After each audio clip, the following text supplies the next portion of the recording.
Om, om, om.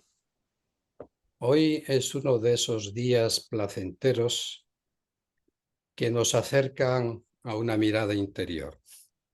Y esa mirada interior va a ser con uno de los grandes invitado muy especial, que no viene a ser otro que el maestro Zen Danko Mesa.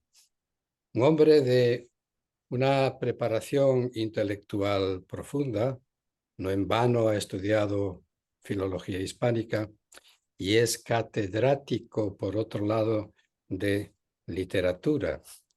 Pero hoy nos ocupa fundamentalmente el aspecto de naturaleza espiritual, centrado en el budismo en general, en principio, para luego acercarnos de forma mucho más concreta a lo que él pregona, lo que él practica, lo que él enseña, que no es otra cosa que la meditación Zen.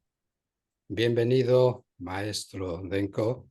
Es para mí un verdadero honor tenerte en estas conversaciones donde van pasando los más destacados especialistas en el ámbito del saber, que va desde la filosofía, la neurociencia, la filosofía oriental, la meditación, mindfulness y tantos otros grandes aspectos que son de enorme ayuda para el ser humano, para su evolución, para su crecimiento y también para su conocimiento. Así que, bienvenido.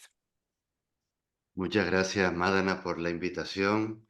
Verdaderamente agradecido de poder compartir de ser a ser, de corazón a corazón, este camino tan bonito, camino de transformación de la persona que aviva esa llama del espíritu vivo que cantan todas las tradiciones y entre ellas la tradición budista, en concreto en la rama Zen, que a lo largo del ratito que compartimos espero acercar a los oyentes y personas que siguen tu canal. Muchas gracias, Madana.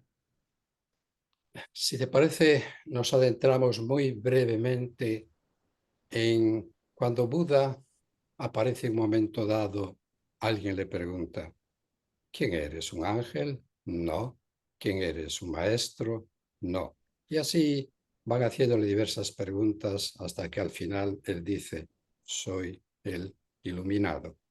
Y esto Ah, comienza aproximadamente hacia el siglo quinto o sexto antes de la era común y se inicia en Benares sobre todo a través de las enseñanzas del Buda, que pone en marcha la rueda del Dharma, la rueda del conocimiento, y empieza a haber posteriormente hasta nuestros días muchos budismos. Hay un budismo que se denomina Theravada, que luego podrás comentarnos, un budismo que técnicamente se denomina también Hinayana, Vajrayana, el budismo tibetano, pero también el budismo Zen, al que luego nos vamos a acercar. Si te parece, podemos comenzar brevemente porque creo que hay que hacerlo de forma didáctica con la finalidad de acercarse a aquellos que nos ven, ya mm. que quizá no sean expertos en este territorio, en esta geografía del conocimiento tanto de la mente como de la meditación y la historia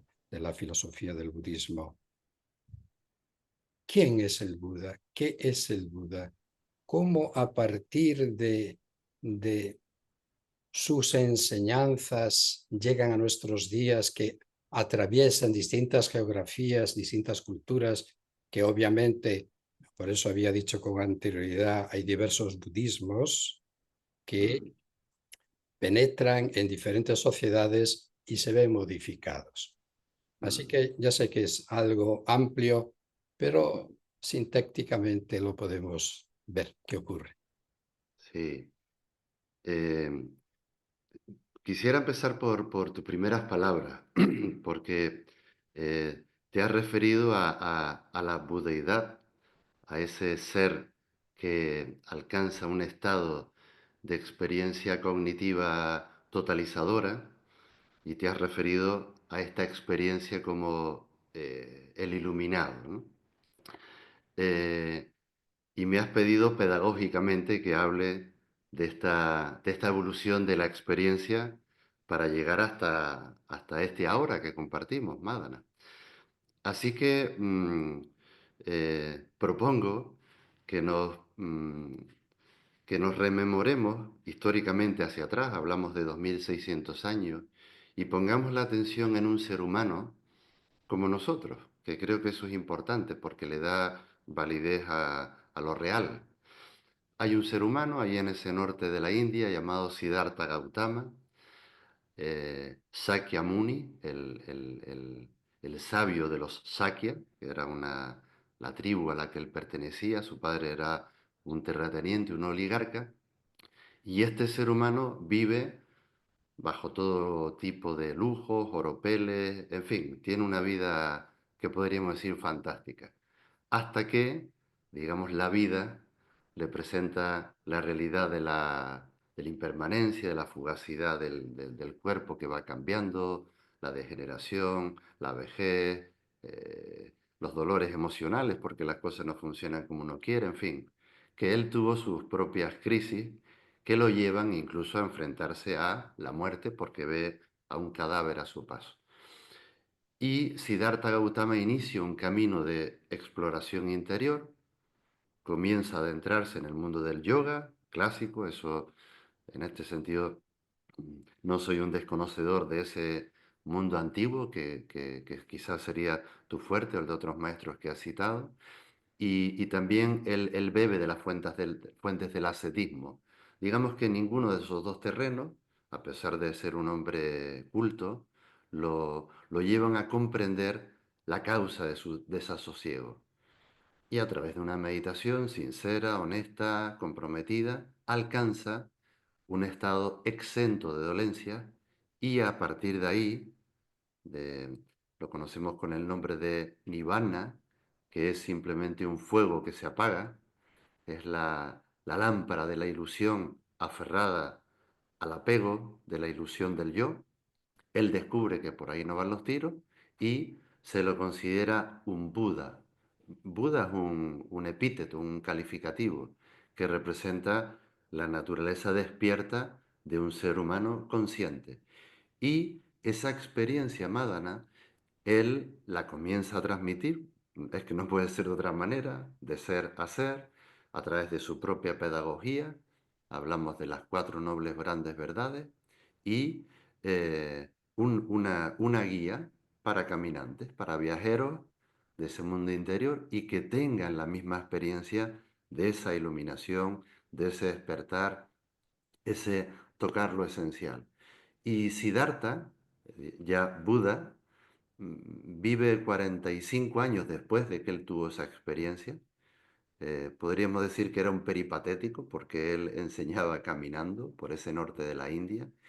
Y, y cuando él fallece, pues esta experiencia eh, va trasladándose a diferentes contextos, en todo el sur del Asia Oriental, Vietnam, Camboya, Laos, Afganistán, incluso llega norte de India, y el budismo como experiencia se va encontrando con diferentes religiones del lugar, se va produciendo un sincretismo y una adaptación de esta experiencia en los diferentes lugares y culturas, países, etcétera, etcétera.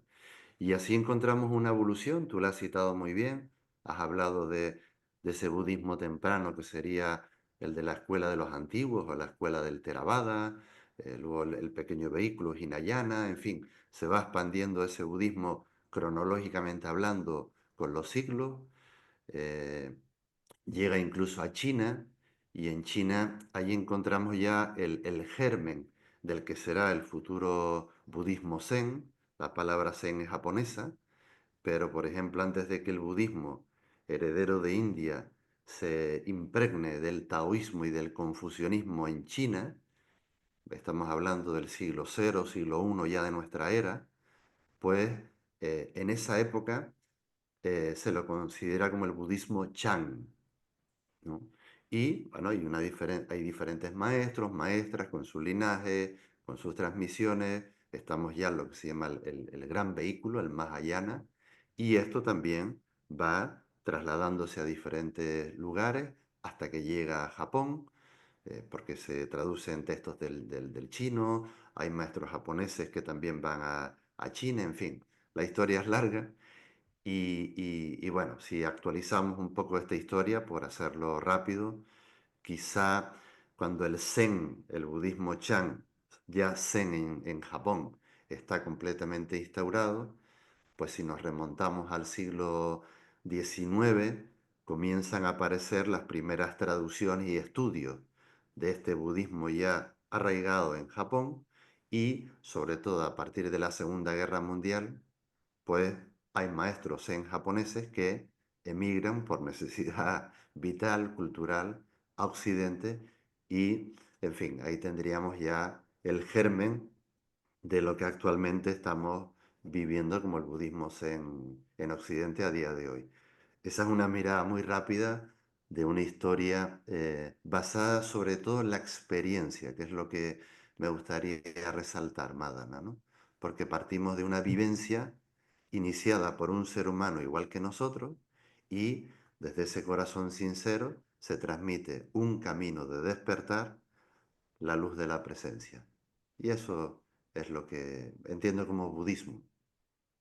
Sí, ciertamente bien sabemos que en principio el budismo Zen se ha nutrido, en principio, como bien has dicho, del budismo Chan, el budismo chino, que da lugar, bueno, evidentemente a diferentes escuelas y maestros como, pongamos por caso, Shingon, Nichiren, y Mm, luego fundamentalmente comienzan las dos grandes escuelas clásicas del budismo Zen, que son Rinzai y mm, Soto Zen.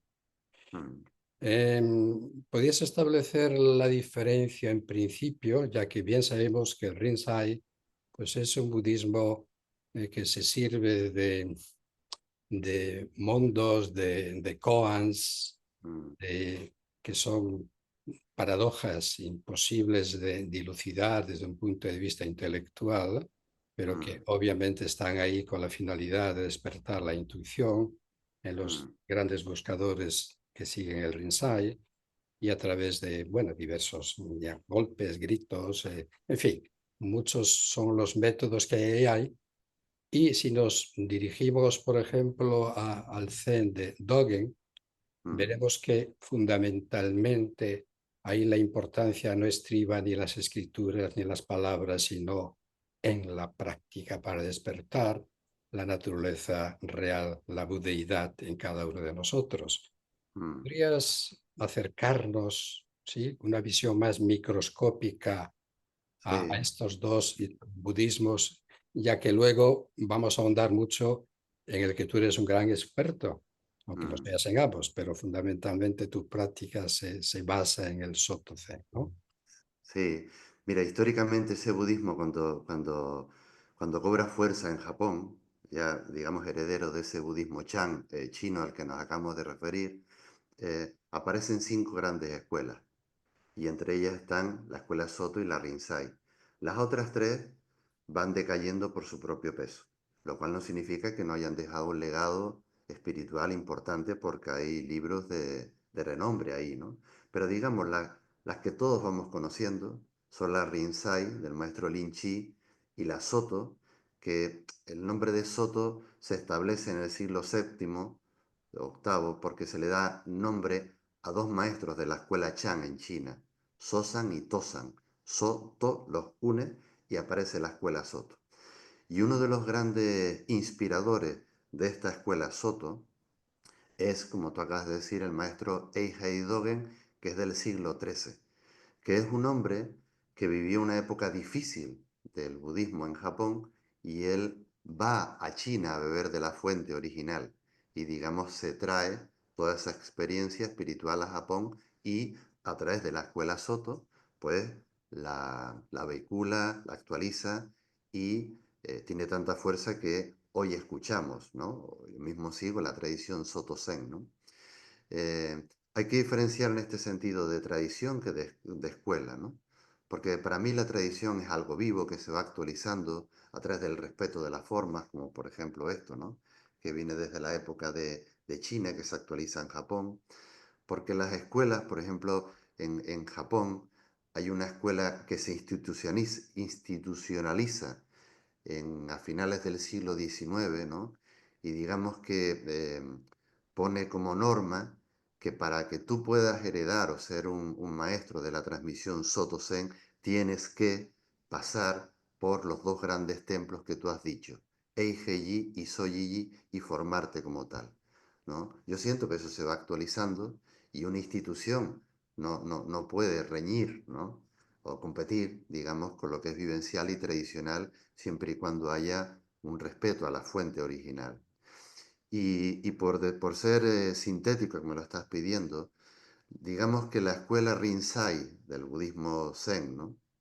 Eh, le presta pedagógicamente más atención a otros recursos didácticos, como por ejemplo el koan, que es ese debate abierto en público, ¿no? Que no tiene respuesta, y los maestros y las maestras lo utilizan para propiciar la apertura de la conciencia del meditador o del discípulo o discípula, y el Soto Zen le presta más atención al cariño de la postura, a esa nobleza del ser manifestado en un cuerpo tranquilo, estable, sereno y con una receptividad sonora a todo lo emergente. Esa sería una pincelada de diferenciar metodologías, si bien considero que todas apuntan a la misma experiencia de la que hablamos, que comenzó con Siddhartha Gautama.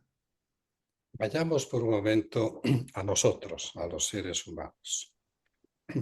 Nos encontramos en el misterio, por decirlo así, arrojados al misterio de nuestra existencia, de nuestra vida.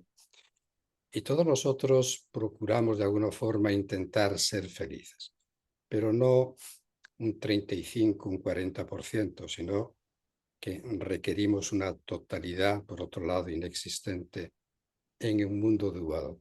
Aquí ya quizá nos acerquemos a dukkha o a la insatisfacción, pero en el Zen, ¿qué es lo que se busca con ese llamado Satori? Lo mismo que, bueno, Nibbana o Nirvana lo tenemos en el budismo, tenemos Samadhi en el yoga, en fin, y otros muchos aspectos. Pero cuando un monje, tengamos en cuenta que en esa época que tú estabas narrando, pues Mm, Japón estaba llena, digamos, de monasterios y de monjes, mm, ¿no? mm, Hasta que también se llegan personas laicas a interesarse posteriormente.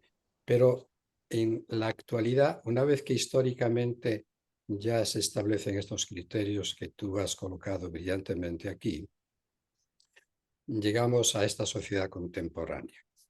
El Zen vemos que es Zazen, sentarse y nada más, ¿no? Por decirlo de alguna forma.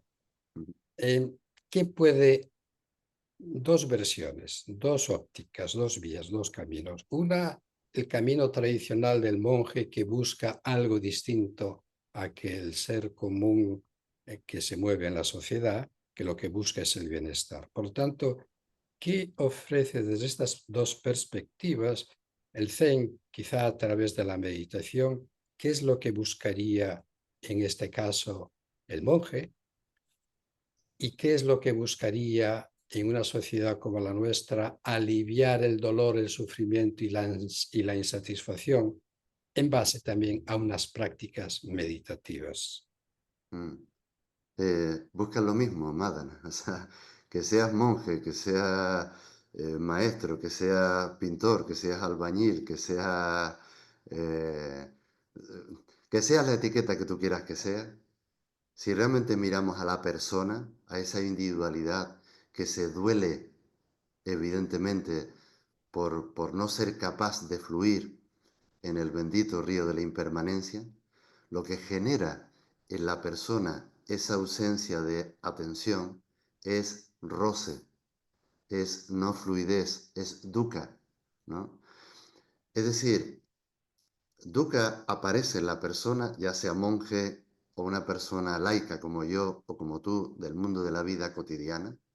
Me da igual que pongamos la mirada en un monje del medievo, de la época del Buda, o un monje actual, o un maestro, un pintor, un albañil de aquella época o de la de ahora. Personas, hablemos de seres humanos, que es lo que realmente siento que aporta al budismo en general y el Zen en particular, que me estás pidiendo que hable de eso. O sea, ¿Cuál es el enfoque? Retomar el tono, fortalecer la atención y vivenciar la naturaleza real de lo que somos. Eso es idéntico para cualquier tipo de enfoque que tú le quieras hacer. El monje, bueno, pues tiene una metodología, unas prácticas distintas de la del mundo cotidiano, por ejemplo, nosotros al día de hoy, y está bien que sea así. Siempre y cuando surja desde la libre elección y no la imposición, el enfoque es igual. Se trata de, como digo, tonificar ese estado de presencia que te lo da el cultivo permanente de la atención, que es una fortaleza que todas las tradiciones contemplativas hablan de ella, y al fortalecer ese mimo, esa ternura, esa consistencia que te da la plenitud de la presencia, te sientes bien. Al final es como decía Ramana Maharshi, que tú seguramente lo has oído más de una ocasión, dice, no es que sea difícil alcanzar ese satori, nirvana o realizar la naturaleza esencial de lo que somos, es que es inevitable. Entonces, uno al final comprende que no medita para alcanzar eso, sino que medita porque la meditación es una expresión de esto de lo que estamos hablando. Y esa expresión es igual para el monje o para el laico. Ciertamente, pero en el monje o en el buscador, vamos a llamarle así, de naturaleza espiritual, ya hay una tendencia, ya hay una inclinación en dirección a algo que le lleve, como bien decía también por otro lado un gran maestro sufí, a eliminar uno de los grandes o mayores obstáculos que es lo que denominamos el ego. No Mm, obstante, bien sabemos que en la sociedad contemporánea, llena de prisa, de agitación, de múltiples deseos a los que Buda hacía alusión en la primera noble verdad, pero mm, claro, ¿cómo esta mente, que es una especie de caballo salvaje, difícil de domar, en general todo el mundo tiene una mirada interior para indagar, para conocerla e ir más allá de la mente? Creo que recordar que era Dogen quien decía, si echas agua limpia y pura en una taza de té, verás con claridad el reflejo de la luna. Pues mm, llegar a ese punto, a esa claridad mental, a esa lucidez, creo que evidentemente las versiones varían un poco, en mi opinión, porque uno de antemano ya parte, como los que salen hacia Santiago de Compostela, que por aquí cerca de mi casa está el camino, van ajá, en una dirección, pero otros se mueven en direcciones distintas o diferentes, ¿no? Pero no obstante, yo traería esto, si me lo permites, ahora a la actualidad, citando, mencionando la atención plena, de la que tú eres un gran experto, por otro lado, y lo que se denomina la neurociencia contemplativa. Por lo mm, tanto, hay un deseo ferviente en todos nosotros de sentirnos a gusto con nosotros mismos y que estos mecanismos de cuerpo y mente funcionen a la perfección para que podamos transitar de la vida de una forma también diferente y óptima. No obstante, todos desterramos aquello que no queremos padecer ni sufrir, pero mm, bien lo dice, que tú lo puedes mencionar si lo deseas, Buda, a través de las tres características de la existencia, ¿no? Que no tenemos en cuenta.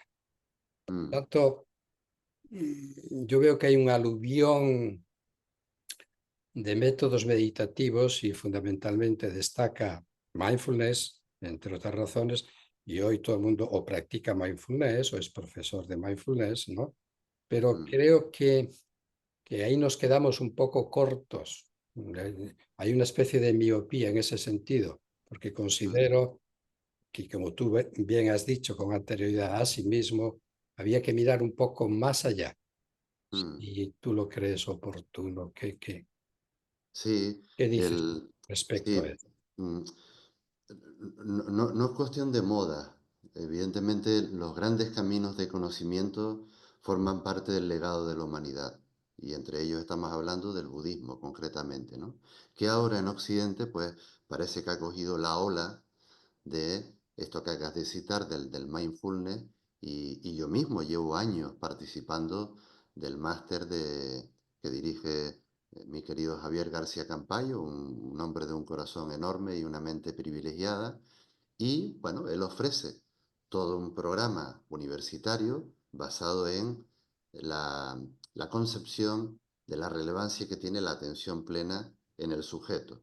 Y ahí hay una cromática enorme en esa herramienta que se le ofrece a la persona. A nivel educativo, yo soy profesor de secundaria y de bachillerato, eh, a nivel psicoterapéutico, a nivel eh, psicológico, en fin, a nivel empresarial incluso. En fin, como que el enfoque es bastante variado y aquí lo importante es hablar de lo importante. Es decir, eh, es que el mensaje es sencillo, el mensaje es bastante sencillo, es decir, todos tenemos la fortaleza de recordar, que es pasar por el corazón, ¿no? La realidad de lo que somos, y eso se consigue mediante el cultivo sistemático de la atención, enfocada en esta dirección y no en otra. ¿Y cuál es la dirección a la que el Buda nos invita? A disolver realmente la ilusión del quién soy yo, del ego al que tú hablaste antes, ¿no? Que sería simplemente un compendio de creencias, de programas, de ideas limitantes que lo único que hacen es alimentarse del dolor y que generan sufrimiento. Eso el Buda lo enfoca de manera clara desde el Satipatthana, desde esas cuatro nobles verdades. O sea, el mensaje es claro, es decir, usted no se desvíe de aquí. Si realmente lo que quiere es ser feliz, atienda al gran asunto. Y entonces resulta que esa metodología funciona. Cualquier persona que se entregue a este camino interior va a alcanzar esa anhelada felicidad, pero de verdad. Esto no es una mentira. ¿Vale? ¿Qué pasa? Que las modas quizá han escogido parte de este mensaje tan claro y lo han llevado al terreno, digamos, del contentamiento. Entonces, claro, el contentamiento te puede dar un estado satisfactorio pasajero, vamos, como lo que duran los fuegos artificiales. ¿Verdad? Qué bonito, qué bien, qué alegría. ¿Cuánto te dura la alegría? No es lo mismo la alegría que vivir en el gozo del ser, ¿no? Entonces, esa es la gran diferencia. ¿Qué pasa? Que es una oportunidad, en el sentido de que todos tenemos dentro de nosotros esa vocare, esa llamada interna, ese anhelo de tocar lo esencial y eh, lo que sí está claro, Madana, es que esto es responsabilidad de cada cual, determinar el libre destino que está eligiendo sus palabras, sus pensamientos y sus actos a cada momento. Es decir, usted debe elegir si quiere profundizar en un camino espiritual tan real como este o cualquier otro, o dedicarse para ir por esas fronteras de la moda y llegar a contentamiento. Nadie lo puede hacer por ninguno de nosotros, nada. Nadie lo puede hacer por ninguno de nosotros. Y ahí me viene el famoso dicho oriental el clásico, ¿no? Oiga, usted no confunda la luna con el dedo que la señala, ¿no? Entonces, claro, uno se adhiere al dedo, que a lo mejor lo podría llevar a ese contentamiento y se olvida de ser bendecido por la claridad de la presencia de la luna. Y de tonto sería no alcanzar la luna si no tienes en cuenta el dedo. En fin, que hay toda una pragmática siempre muy interesante para el ser humano, y vuelvo a apelar a la responsabilidad de la persona, porque sí que quiero insistir en que únicamente es a través de la honestidad, del compromiso sincero y de la asiduidad en la que ese contentamiento de una moda pasajera empieza a cobrar autenticidad en ti y se ve la transformación. Pero como dice el refrán castellano, campeón, quien algo quiere, algo le cuesta, ¿no? Ciertamente así es. Desde el punto de vista del Zen, ¿qué es la mente? ¿Qué es la mente? Tengamos en cuenta que en la filosofía de la mente o en la concepción actual hay una gran, bueno, no actualmente, desde hace años para acá, una gran disputa, un gran debate con respecto a qué es la conciencia, dónde se genera, dónde está. Aquí podemos hablar, como decía Ken Wilber, de la conciencia sin fronteras, la totalidad, lo supremo, lo sublime, en fin, hay muchas maneras de definirlo. Pero desde el punto de vista del Zen, ¿qué es la mente? ¿Cómo logramos entender la mente? ¿Cómo logramos modificarla, cambiarla? No sé si utilizar el término domarla. Es decir, algo que nos dé la paz deseada, la tranquilidad que todo el mundo quiere adquirir, todo el mundo deseamos disfrutar de tal paz, pero ¿qué herramientas podemos utilizar? Y que luego me imagino podrás adentrarnos en la meditación para ver qué obstáculos hay, cómo lo logramos, cómo lo conseguimos, cómo lo entendemos. Mm. Sí, es un término complejo de abordar, Madana, ¿no? Porque, claro, si asocias mente con conciencia, nos podemos meter en un buen tinglado, ¿no? O sea, No, ah, simplemente trato de dilucidar un poquito todo lo que ya, manejamos o se mueva en esto alrededor ya. para colocarlo en el lugar Claro, que le corresponde, ¿no? pero me sale a bote pronto para no enredarnos porque es complejo. O sea, dentro de la tradición del budismo mahayana hay una gran escuela que aborda la gran mente, ¿no? Que es la escuela Chittamatra o la escuela Yogacara, con grandes pensadores. eh, y bueno, ahí podríamos irnos luego hasta personas que han estudiado en profundidad esto a nivel occidental, como Ken Wilber en su Conciencia sin Fronteras, en fin, el mapa de la conciencia, etcétera, ¿no? Pero lo que me nace así a bote pronto es eh, abrirnos a comprender, que no a entender, a comprender que la mente es la totalidad de nuestro ser. Me refiero a que esa mente única, ¿no? De la que también hablaba, por ejemplo, Wang Po, que es un gran maestro chino, la mente es nuestro cuerpo, la mente es el mundo de las emociones, la mente es el mundo de la intelectualidad, del raciocinio, de los juicios, de las expectativas, eso también es mente. La mente es el ámbito de lo espiritual, todo es mente. Así que los meditadores nos convertimos en contempladores de esa luna llena que poéticamente podría simbolizar la mente, ¿no? Ya el Buda decía que todo está en la mente. Claro, la meditación lo que aporta es una visión integral de esos cuatro niveles del ser, de esa totalidad de la mente, que cuando está en su máximo fulgor, lo ve todo tal y como es. Ese es el propósito de convertirnos en verdaderos estudiantes, ¿no? De la mente. Y eso se hace no solo a través del intelecto, sino de esos otros tres niveles que forman parte de esa frecuencia de la que hablo. O sea, debemos convertirnos en uno con el cuerpo, como un templo del espíritu, un monasterio del alma. El cuerpo es la totalidad de la existencia, ¿no? De ahí el Buda le debe mucho al yoga, con todas las asanas, todos los pranayanas, por supuesto, ¿no? Luego está el mundo de las emociones, que somos enormes desconocedores de cómo se somatizan los pensamientos y se integran en el cuerpo.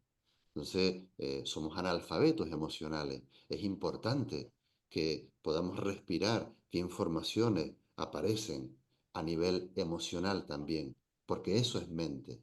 Luego, estudiar la mente con la propia mente.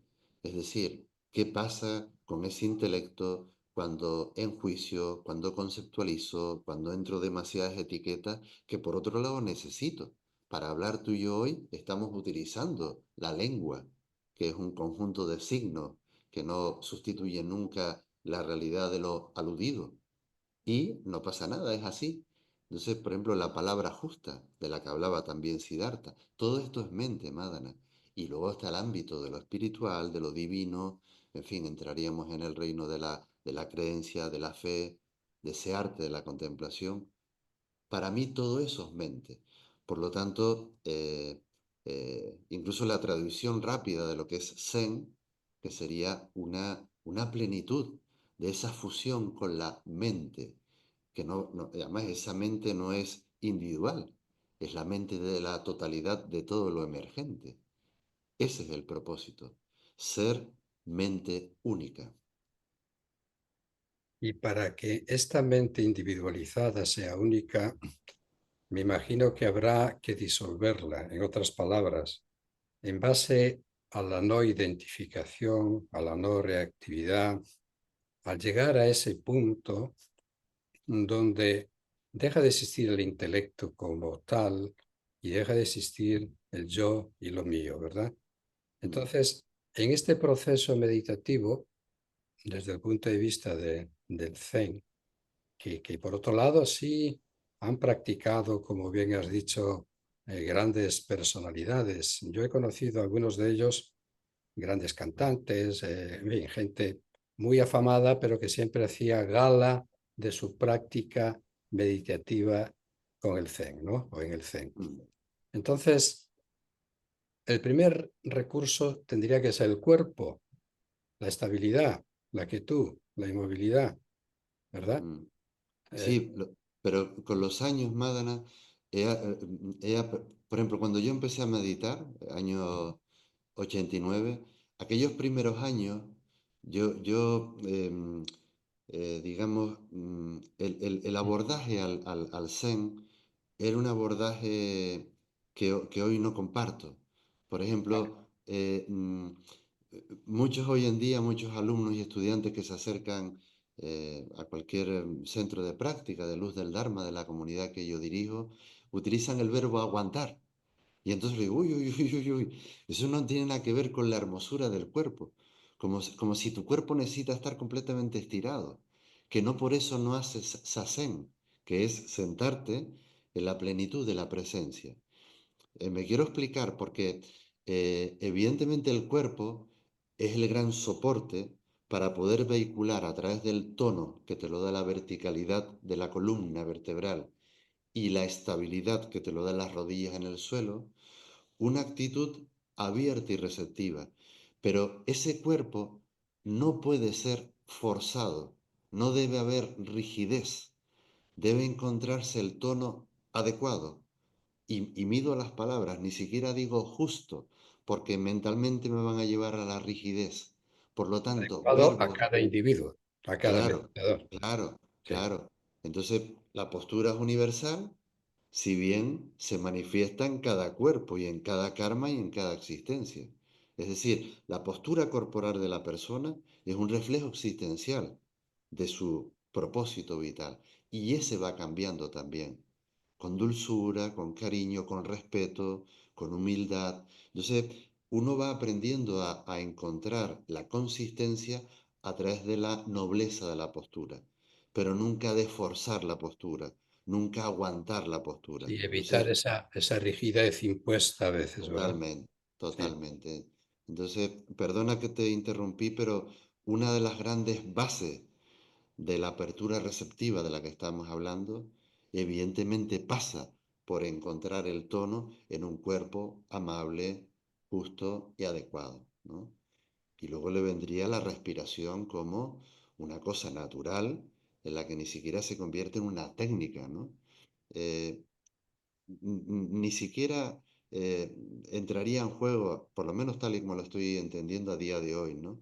Ni siquiera merece la pena que te pongas a contar respiraciones, o sea, siéntate, encuentra un espacio adecuado para ti, mira a ver dónde te encuentras bien, amable contigo, eh, conecta, contacta simplemente con la respiración, o sea, date cuenta que está ahí como un gran aliado y déjate estar, ya está. Y ese No, contacto, maestro Denko, y ese mm, contacto con la respiración se produce con el enfoque en algún lugar, pecho, abdomen, fosas nasales, evidentemente sin forzarlo, sin modificarlo, sin domarlo, sin mm, cambiarlo, solo, como bien dices, observarlo. Pero ¿hay mm, algún punto determinado donde fijar la atención para que la concentración esté presente? ya. Ahí no me gustaría como caer en recetas, porque volvemos de nuevo a que cada uno es un mundo, Madana. Entonces, a lo mejor cuando uno se sienta y se estabiliza en esa postura, y luego viene, digamos, podríamos decir, el segundo paso, ¿no? Viene naturalmente el contacto con la respiración, pues algunos lo sentirán aquí en las fosas nasales, otros en el cuarto chakra, otros no sé, en las manos. Y que digamos que eh, haya apertura con respecto a todo ello. sí, por lo menos es el enfoque pedagógico que estoy ahora mismo compartiendo con la gente que nos pueda seguir, ¿vale? Porque para mí lo importante es eso, o sea, encontrarte bien, cómodo, estable, con un buen tono y como dejarte respirar incluso por el universo. No controlarlo, simplemente tener ese recuerdo de que el cuerpo y la respiración siempre están ahí. Si tú te das cuenta de que están ahí, a eso lo llamamos concentración. Y si el enfoque está bien colocado, sentirás que automáticamente las puertas de la percepción, vamos, como William Blake, se abren de par en par. Y entonces, claro, cuando uno se abre de par en par y está en esa tranquilidad estable y receptiva, resulta que internamente comienzan a aparecer, bueno, hablabas antes de satoris, ¿no? Que son esas pequeñas burbujas de conciencia, algunas de las cuales, digamos, el sujeto dice, ah, esto sí que merece la pena seguirlo fortaleciendo, pero sin ninguna pretensión. Y esto simplemente lo dejo pasar. Ese es el arte del despertar. Ese es el arte del vivir en la presencia. Ciertamente, pero ¿qué hacemos con este ladrón que nos roba la calma? ¿Qué hacemos con este mono saltarín donde se elabora un pensamiento tras otro? Mm. Sonreír, ¿no? Reconocerlo, decirle, hola mi amigo, te veo, ¿no? Y confiar en esa sabiduría interna, eh, llegar a establecer un diálogo interno amable con él, no añadir crispación, no añadir juicio, dejarlo que te informe y desde una distancia prudencial que te la da el eje, darte cuenta de que ese mono puede seguir agitado y tú le dices, mira, la verdad es que no me interesa seguir por ahí, te dejo partir, o incluso esa agitación, dices, uy, qué interesante, cuánta fuerza me aportas, ¿no? Porque sería viria, ¿no? Cuánta energía. Y entonces mi ser traduce que el esfuerzo adecuado, que la perseverancia, que la continuidad de ese mono loco me aporta mucho porque a lo mejor yo estaba viviendo un estado, digamos, más aletargado. O sea que, bienvenido ese mono loco. O sea, no hay absolutamente nada que perturbe la presencia de un meditador, porque siempre está dispuesto, está en ese gozo de recibir con ecuanimidad cualquier mensajero que traiga a la mente. Sí, eso me recuerda, y creo que estoy de acuerdo contigo lo que has dicho con respecto a la posición, ¿verdad? Donde hay diversas escuelas que son muy rígidas y dicen, esta es la postura y de aquí no nos movemos Mm, y hay que seguirla al pie de la letra, por decirlo de alguna forma. Pero viene a mi mente, yo creo que es una de las historias que el Buda contaba, que era mm, la historia del laúd, que sabrás perfectamente, ajá, donde músicos se le acerca y le dicen, ¿qué hago para meditar? ¿Cómo controlo esta mente que me lleva realmente al caos permanente? Y el Buda le dice, tú eres músico, ¿verdad? ¿Tocas el laúd? Sí. Y cuando tú procuras tocar las cuerdas, ¿las tensas mucho o las aflojas mucho? Ni una cosa ni la otra. Procuro darle el tono adecuado a esa cuerda para que sea armonioso aquello que este laúd puede tocar, ¿no? El camino medio, el sendero medio, ¿no? Y mm, es verdad que muchos maestros hacen una propuesta muy ascética mm, y evidentemente hay mentes para todo y hay quien las acepta, pero este planteamiento y este acercamiento que tú haces, realmente estoy muy de acuerdo y creo que favorece a aquellos que nos pueden escuchar, porque a veces surgen estas dudas, ¿verdad? Eh, sí, porque, mira, ese tono justo del que hablaba el Buda, que ahora estamos rememorando juntos, es fundamental, Madana, y sinceramente a través de la rigidez no va. Tampoco va a través la excesiva distensión, porque eso te llevaría a una relajación, que está bien. En un momento determinado, pues bueno, a quien no le gusta un masaje. en el que decimos, bueno, voy a soltar, a soltarme de verdad. Pero estamos hablando de abrirnos a esa mente que nos brinda la posibilidad de observar, indagar y descubrir, que son tres verbos relevantes en el proceso del despertar cognitivo. Para tú poder observar, indagar y descubrir, voy a utilizar una perífrasis de obligación que no me gusta, pero digamos, lo pongo en condicional, tendrías que, o sería estupendo que favorecieras la estabilidad de la postura, y es una postura no forzada, que tuvieras la capacidad de conectar con una respiración fluida. Yo suelo decir al inspirar que esa inspiración sea larga, suave, silenciosa y tranquila. Por ejemplo, esa cadencia, tanto al inspirar como al expirar, viene muy bien. Entonces, un cuerpo estabilizado que simplemente respira hace que tu mente se ralentice. Es decir, que ese monoloco del que hablábamos antes no es que pare, porque la mente no puede parar. Su naturaleza es como el viento, moverse, o el agua fluir en un río, o las olas del mar. Siempre está en movimiento. ¿Qué pasa? Que al estabilizar y ralentizar la respiración y esa mirada contemplativa, se deja partir toda compulsión. Y cuando eso sucede, entonces ya estamos en los verbos que dije antes. Puedes realmente observar, es decir, mirar sin manipular, que esto es muy interesante, y si eso se produce en ti, puedes indagar, y al indagar vas a descubrir qué merece la pena y qué no, sin ningún juicio, sino a través del discernimiento. Sí, eso sería una especie de pura observación, es decir, no dejarse arrastrar. El río de la conciencia, el río baja, arrastra diversas hojas y uno contempla esas hojas que son los pensamientos que van moviéndose en una dirección y otra, ¿verdad? Eh, yo tengo aquí, eres, además de un gran maestro, eres un gran escritor, como no puede ser de otra forma, ¿no? Y tengo dos de tus libros, uno de ellos es Las quimeras del ego, que me parece muy interesante, porque va situando aspectos psicológicos, qué es el apego, por qué sufrimos, dónde está el dolor, a qué se debe, cómo reconocerlo, cómo cambiar, cómo modificar, cómo sentarse, cómo el cuerpo Mm, actúa. Y esta mirada interior, que también me parece muy interesante, que es la guía para el desarrollo de la vida consciente, ¿no? mm, No recuerdo qué maestro, por cierto, era, pero quizá tú lo sepas mejor que yo. Colocaba una especie de palito en esta dirección, como yo tengo el dedo, y otro más largo encima, más o menos era esto, ¿verdad? No sé si se puede apreciar. sí, sí.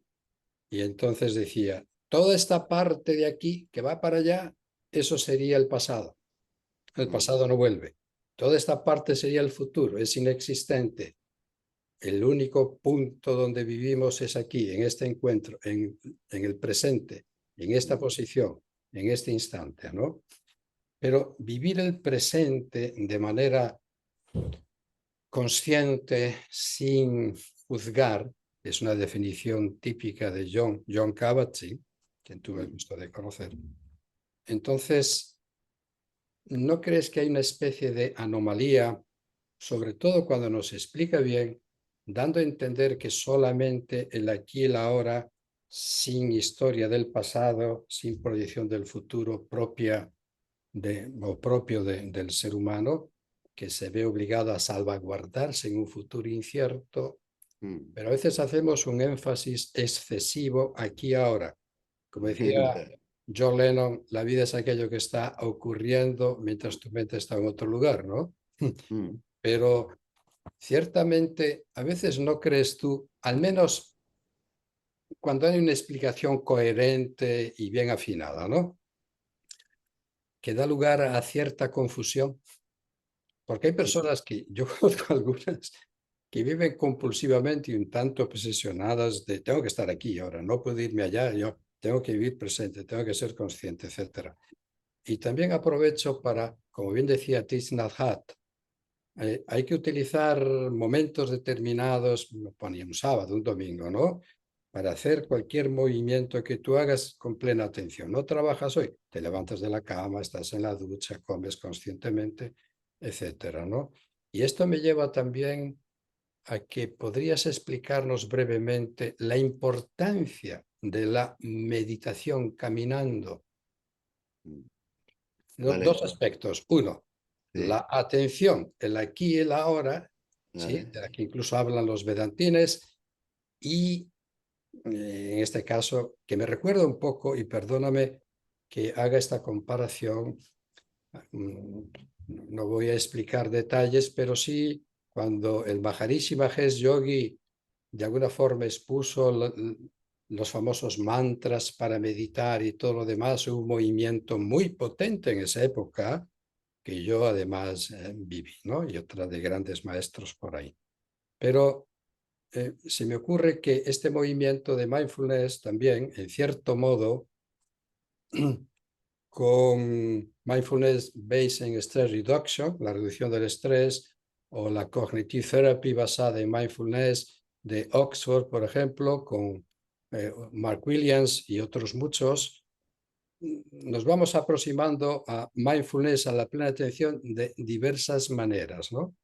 Y mm, no solamente esto, sino que el acercamiento va acompañado de sus beneficios psicofísicos. Bien, entonces, dos preguntas, por lo tanto, para ser concreto. Una de ellas, ¿no crees tú que mal explicado, como a veces ocurre, tengo que decirlo, vivir aquí ahora presente te limita la vivencia porque muchos niegan casi el pasado y el futuro? Y la otra mm, pregunta sería, ¿qué implicaciones tiene la práctica de la meditación caminando? vale. Eh, Vamos con el famoso aquí y ahora.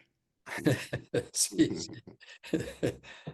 Para ser sincero y mostrar respeto a la tradición de la que estamos hablando hoy, que es el budismo, cuando el Buda se va adentrando en esa mente que ya explicamos antes y va accediendo a niveles superiores de toma de conciencia, es decir, ver la realidad tal y como es, viviendo ajeno de las expectativas, de los juicios y demás, sin dejar de considerar que eso aparece en la mente ordinaria de uno, ¿m? Sin rechazarlo, sino simplemente integrarlo.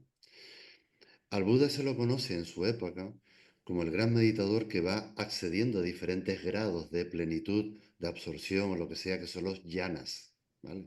Sí, En uno de esos yanas, ¿no?, que podríamos resumir como el yana de la ecuanimidad, que es esa tranquilidad luminosa en la que todo es visto tal y como es, por resumirlo mucho. La experiencia interna que tiene el sujeto es la de que el tiempo se funde en un instante atemporal, es decir, pasado, presente y futuro surgen en el único momento que existe, que es aquí y ahora. ¿Vale? Entonces estamos hablando de no un concepto, sino una vivencia trascendente unificadora.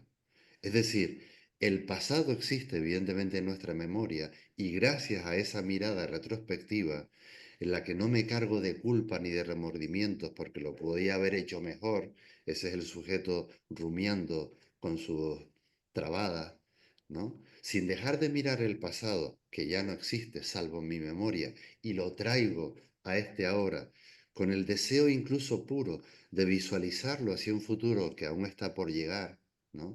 Y no tener ansiedad por los resultados que quizá vengan. Si yo me abro al presente como el único momento disponible, me convierto en un director de la existencia. Esa es la experiencia de la plenitud del aquí y el ahora. Pero eso no es negar ni el pasado ni el futuro, sino verlo todo como un continuum, como un fluir, porque la energía está permanentemente transformándose en el no tiempo. Lo que pasa que para poder abrirnos a la comprensión decimos, aquí ahora. Pues claro, es que es aquí ahora, aquí ahora, aquí ahora. Si tú estás en el presente, es que estás meditando en la presencia. Si estás ausente, no estás en el aquí y ahora. Estás o trabado por el pasado de lo que fue, pobrecito yo, víctima, etcétera, etcétera, o en esa ansiedad, en ese estrés, en ese agobio porque no llegan los resultados en los que parece que todo un sistema de control nos proyecta a un futuro por venir. Darse cuenta de este movimiento de la mente es una gran liberación para el sujeto y apuesta por ralentizar, como dijimos antes, observar en la que pasado, presente y futuro se convierten en un mismo asiento. Tiene profundidad el tema de el aquí y ahora y por supuesto no es ni siquiera sin juicios, ¿no? No estaría de acuerdo con Kabat-Zinn, ¿no? O hablaría en todo caso con él, le diría, bueno, cuando usted se refería a un juicio, ¿se refiere a discernir? Que es esa sabiduría intuitiva que nace de la presencia y en la que uno sabe por aquí sí, por aquí no, sin que casi nadie te lo diga, es algo muy intuitivo. Eso solo se da en el aquí y ahora, Madana, ¿sabes? Pero la mirada, digamos, es atemporal, ahistórica, sincrónica, simultánea. Es bastante complejo el aquí y ahora para reducirla simplemente a aquí y ahora, ¿no? Y la meditación caminando es una oportunidad más de aprendizaje. A veces meditamos sentados, a veces la vida nos da la posibilidad de caminar mm, porque el universo nos ha levantado sobre nuestras patas traseras y podemos contemplar desde una mirada tranquila en la que hay mayor amplitud, ¿no? Quizá que el hecho de estar en el suelo, pero ambas se complementan. Igual que el Buda también enseñó a meditar estando acostado, o, en fin, como que el budismo como didáctica de la atención crea una variada cromática para poder profundizar en las experiencias en distintas posiciones del cuerpo. Concretamente en la tradición Zen, nosotros hay una meditación muy hermosa en el libro que saldrá próximamente publicado, que se llama Guía de Meditación Zen, de la editorial Chinmayán. Hay un capítulo exprofeso para la meditación caminando, que en el budismo zen se dice Kin-hin, que se puede traducir eh, como que tú no vas ni vienes de ningún lado, simplemente caminas. Es muy machadiano, ¿no? Caminante no hay camino, se hace camino al andar. Es fluir en la estabilidad de un cuerpo en vertical y de un corazón abierto a las 10 direcciones. Esa es la importancia de incorporar la práctica meditativa caminando eh, en los espacios formales de meditación, me refiero en el sendo o en el dojo, como lo quieran llamar, porque también ayuda a veces a estirar las piernas, a veces tienes jornadas sentadas, en fin, de intensidad muscular o emocional. El hecho de levantarte y caminar acompasado con el ritmo de la respiración y en una actitud contemplativa serena, aporta muchos beneficios también a la persona. Así que nosotros incorporamos la meditación King en nuestras prácticas meditativas. Una meditación muy tranquila, me sale otra vez la palabra ralentizar, porque te fundes de una manera muy natural con la respiración. Y es como una danza, es muy hermosa, la verdad. Bien, esta enriquecedora charla que yo estoy teniendo contigo, de la cual me estoy nutriendo, como no puede ser de otra manera, desafortunadamente ya nos vamos acercando a su fin, ¿verdad? Pero sí que me gustaría dos o tres cosas. Una, que hagas el comentario que tú desees con respecto a tus enseñanzas. En segundo lugar, una invitación a la meditación a todos aquellos que nos ven. Y luego, una historia favorita zen que represente o que ilustre, ¿verdad?, este camino tan maravilloso de búsqueda al encuentro de nuestra verdadera naturaleza, ¿no? Si te parece. Bueno, yo me siento muy agradecido, Madana, por esta charla, este encuentro. Ha sido muy íntimo. Yo también aprendo de... Se dice que uno aprende lo que enseña, ¿no? Esa es la humildad de una gran maestra y un gran maestro de vida, ¿no? Siempre abierto al aprendizaje, ¿no? Y te estoy muy agradecido por el ratito. ¿Qué me gustaría como aportar? Me pides de la meditación, que, que nos abramos a comprender que, que meditar debería ser un acto no negociable. Lo suelo expresar así. Es una verdadera oportunidad, un regalo que nos da la vida, poder parar unos instantes y dedicarnos un tiempo para recogernos en intimidad. Eso es Debe algo, ser o una sea, práctica diaria. sí, sí, sí, diaria, Madana, diaria, diaria, pero sin justificaciones, sin postergaciones, o sea, sé por experiencia que esta experiencia requiere asiduidad y compromiso. Es decir, si quiero, aquí estoy, ¿no? Es por ahí. Es cierto que aparecerán momentos de dificultad, bienvenidos, tampoco buscamos paraísos celestiales, todo está bien tal y como es, cuando realmente convierte en ese arte de la atención en un proceso permanente de darte cuenta. Ese es el gran regalo. Ese es el que te permite vivir en presencia y ese aroma te envuelve como un manto, que es el gran hábito de la atención, lo que simboliza, y ese te acompaña en la vida cotidiana. No tienes que hacer nada, solamente permitirte expresar desde la verdad de quien tú eres. Eso es meditar y requiere ese encuentro con lo sagrado. Entonces, animo a todo el mundo que de verdad sea consciente del enorme legado que nos regala la vida a cada instante, porque el tiempo va pasando. Así que aunemos los esfuerzos por encender muchos corazones, que es en el interior, y seguramente el mundo que todos queremos vivir se manifestará en su plenitud, ¿no? Esa es la manera de hacer y ese es mi ánimo. Y la historia que me viene